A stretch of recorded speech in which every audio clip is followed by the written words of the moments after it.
There are moments in life when the air feels different, though nothing has changed around you, and the ground beneath your feet seems to hum with a quiet anticipation, as if something just beyond the horizon is calling your name. If you are hearing this now, it is not by accident, because there are days in the calendar of heaven that are circled in light. Days when God writes your name across a moment and says, "This is the time." Those days do not always arrive with alarms or signs in the sky. They often come like the first streak of dawn slipping into the night, almost unnoticed until you look up and realize the whole sky has changed. Maybe you have already felt it, the restlessness you cannot explain, the sudden weight in a simple conversation, the quiet conviction that a chapter is closing, even if the next page is still hidden. These are not random. They are the gentle knocks of the divine shift, announcing itself in whispers before it comes in waves. All through history, God has moved in such appointed times. Noah stepping into the ark as the first drops began to fall. Moses barefoot before a bush that burned but did not consume. David called from the pasture to the battlefield. Esther entering the throne room for such a time as this.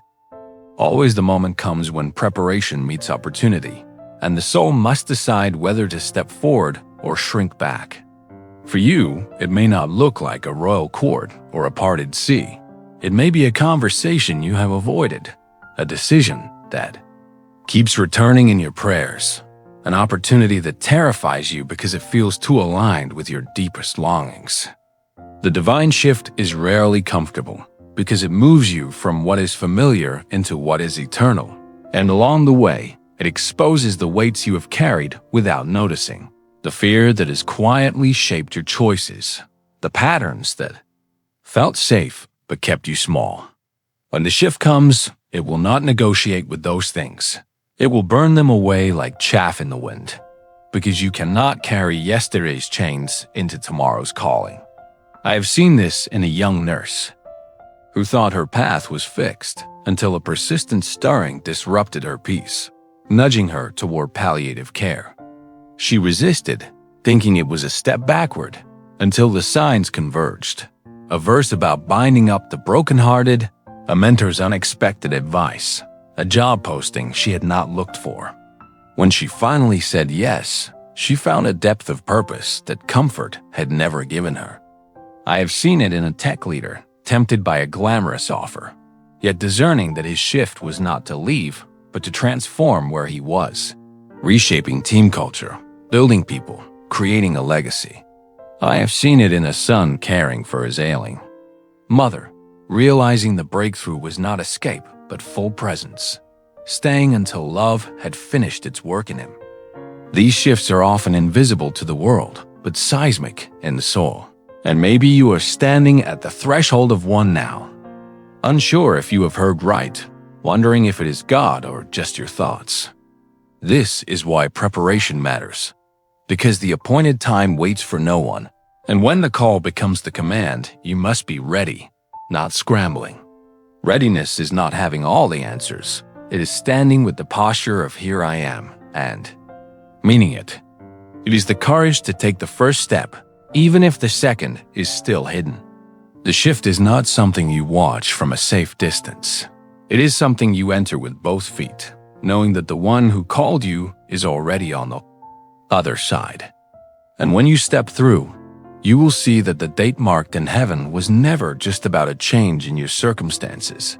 It was about a transformation in you, the kind that makes you a carrier of light into shadowed places, the kind that shapes you into who you were always meant to be.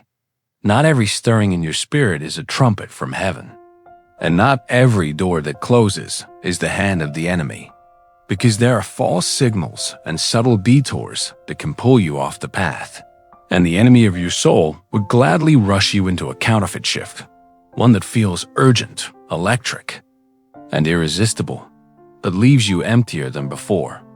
This is why discernment is not optional. It is the gatekeeper of your destiny. And in this hour, you must learn to test the wind before you set sail, because when the stakes are eternal, you cannot afford to follow every breeze. There's the shift. Driven by ego, dressed in the language of calling but fueled by the hunger to be seen. And while it promises recognition, it delivers isolation, pulling you toward proving yourself rather than serving others. There is the shift born of fear, which pushes you away from discomfort instead of pulling you toward purpose, whispering that leaving a hard place is always the right thing, when sometimes God's appointed shift is to stay and fight for a promise. In the very ground that has tested you, there is the shift sparked by comparison. When you see someone else's breakthrough and decide yours must look the same, forgetting that God does not copy-paste destinies. He writes unique assignments in the ink of your own wounds and wonders. There is the shift without preparation, where opportunity knocks but your roots are shallow, and the same door that opened becomes the storm that breaks you. And there is the shift that isolates you, convincing you that to follow God, you must cut off all counsel, all community, all accountability, when in truth, the Spirit often confirms His direction through the voices of the wise. When you sense a stirring, do not assume the first marked date you feel is the one God intends. Instead, test it in prayer. Lay it before those who know your patterns. Ask if it draws you deeper into Christ-like love, and watch if it begins to bear the fruit of peace, patience, and faithfulness. Sometimes the real divine shift is quieter than you expect, less like a tidal wave and more like a steady pull that will not let you go. I have seen this in a young woman who turned down an overseas role that seemed perfect on paper because prayer revealed her desire was more about escaping pain than stepping into calling. And months later, a local door opened that fit her heart exactly. I have seen it in a businessman who declined a lucrative venture because it lacked moral anchor and instead poured into a smaller project that revived his own community. I have seen it in a teacher offered promotion in another city who discerned. Her true shift was to mentor young educators where she already was, multiplying leaders who would influence far beyond her reach. The true divine shift will not pull you away from the vine. It will graft you deeper into it. And while we are speaking of vines, remember the hand of the gardener in John 15. Pruning is not punishment, it is preparation, and sometimes the marked day is not the day you are sent out, but the day you are cut back so you can bear more fruit later. It can feel like delay, but it is actually acceleration in disguise, like an archer drawing back the bow, the tension increasing, the target seeming farther away. But when the release comes, the arrow flies further than it ever could without. The pull.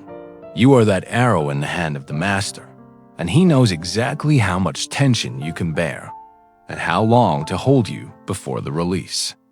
In the meantime, start noticing the convergences in your life, the repeated scriptures, the unexpected invitations, the sudden endings, for these may be coordinates in the map of your shift. But remember, not all coordinates are for this season. Sometimes He shows you a destination long before He gives you the ticket, so that your heart will be ready when the time comes.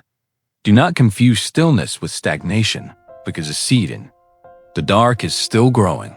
Roots unseen are still roots, and God is as present in the waiting as He is in the moment of arrival. So now we stand at the threshold of it, the place where all the whispers and confirmations have led, and the question is no longer if the moment will come, but whether you will be ready when it does, because the appointed time is not something you negotiate with. It is something you step into, and the soul that has been prepared will cross with peace instead of panic. This is why the next 30 days matter more than you think. They are not just days to pass. They are days to shape you, days to empty what cannot come with you and to strengthen what must, days to train your ear to hear and your feet to move. Begin with silence each day, even if it is only 10 minutes, without phone or noise, because in the stillness, the voice you have been longing for can finally be heard. Return to Scripture not as a checklist, but as a conversation. Take a short passage, read it twice. Ask what it shows about God, what it reveals about you, and what it invites you to do, then carry one sentence from it into your day. Choose one weight you will no longer carry. Perhaps it is bitterness. Perhaps it is the need to control. Perhaps it is the lie that you are not worthy, and begin to lay it down in prayer, confession, and small acts of trust. Step into intercession for others, because your shift is not just about you, and sometimes your obedience becomes the soil for someone else's breakthrough. So pray for 3 people each day and watch what happens. Submit every new opportunity to discernment. Ask if it is good or merely available, if it bears lasting fruit or just immediate reward. Put your faith into action in your body. Do something tangible that costs you, whether it is forgiving someone, resting when you are tempted to overwork, giving when fear says to keep, or speaking when silence is easier. Keep a Sabbath margin each week, time when you are not producing for the world, but becoming available to God. Because often in the rest, the puzzle pieces fall into place. As you walk these 30 days, you will notice changes, perhaps not in the outer landscape, but in your inner capacity to meet it with grace. Your reactions will soften, your courage will deepen, and your ear will catch the subtleties of His leading. By the time the marked day arrives, you will not need a trumpet to know. Your spirit will already be leaning forward. Understand this: the divine shift will not make life easier. It will make life truer, and truth will not always make you comfortable. It may unsettle relationships, challenge systems, and expose the gap between your comfort and your calling, but it will also bring the deep gladness of standing exactly where you are meant to be. This is why you cannot treat what you have heard as mere inspiration. It is a summons to reorder, to risk, to obey, because faith is proven not by how much you feel, but by how much you follow. And yes, you may fear missing it. You may fear failing, but the mercy of God is larger than your mistakes. He will steady you if you stumble, strengthen you if you falter, call you back if you wander, but He will not walk for you. The step must be yours. When you take it, you will find that He was already on the other side, and you will see that the moment was not only about a change in your situation, but about the change in you, the kind that makes you alert to divine appointments. In every day, the kind that trains you to say yes without hesitation. So here is my call to you now. Choose one act of readiness today. Have the conversation you have been avoiding. Make the decision you have been delaying. Surrender the thing you have been holding back, and do it as a sign to heaven that you are listening. Then tell your story, because testimony is the spark that lights courage in others.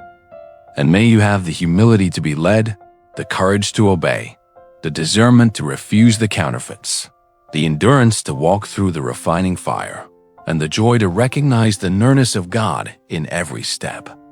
May the date marked with your name be the doorway not only to your breakthrough, but to the blessing of many others. And when the day comes, you will not be surprised.